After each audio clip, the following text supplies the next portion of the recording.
भाई, जिस चीज को साइंस फिक्शन समझते थे वो अब हकीकत बन चुकी है।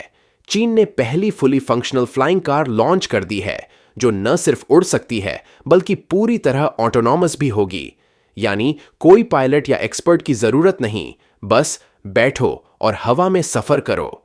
चीन की इस फ्लाइंग कार को एक्सपेंग एरो एचटी नाम की कंपनी ने डेवलप किया है और इसका पहला पब्लिक टेस्ट सक्सेसफुल हो चुका है। ये कार पूरी तरह इलेक्ट्रिक है और ड्रोन टेक्नोलॉजी पर बेस्ड है, यानी बिना रनवे के सीधा ऊपर उड़ सकती है और फिर किसी भी खाली जगह पर लैंड कर सकती है। इसमें 8 प्रोपेलर लगे हैं, जिससे ये बिल्कुल हेलीकॉप्टर की तरह टेक ऑफ और लैंडिंग कर सकती है। लेकिन असली सवाल ये है, क्या ये ट्रैफिक जाम की समस्या को हमेशा के लिए खत्म कर देगी या फिर ये सिर्फ अमीरों की लग्जरी बनने वाली है। एक तरफ रोड पर कारों की भरमार, दूसरी तरफ हवाई उड़ानों के लिए पहले से बिजी एयर स्पेस। तो क्या ये फ्लाइंग कार असली सॉल्यूशन बन सकती है? इसके लिए नए air traffic rules, air space management और खास लैंडिंग जोन बनाने पड़ेंगे, वरना जिस तरह सड़क पर ट्रैफिक जाम लगता है उसी तरह हवा में भी जाम लग सकता है। अब आते हैं सबसे जरूरी सवाल पर, क्या ये कार आम लोगों के लिए बनी है?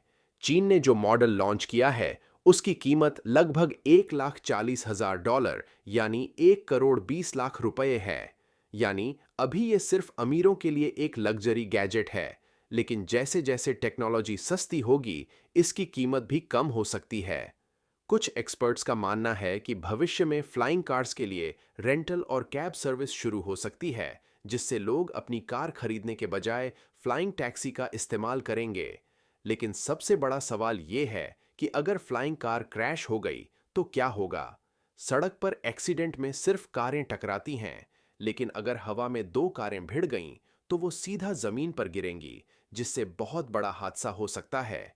इसलिए फ्लाइंग कार में मल्टीपल सेफ्टी सिस्टम दिए गए हैं, जैसे emergency parachute system, onto navigation और ऑन्टो रिटर्न होम फीचर, जो इसे सुरक्षित बनाएंगे।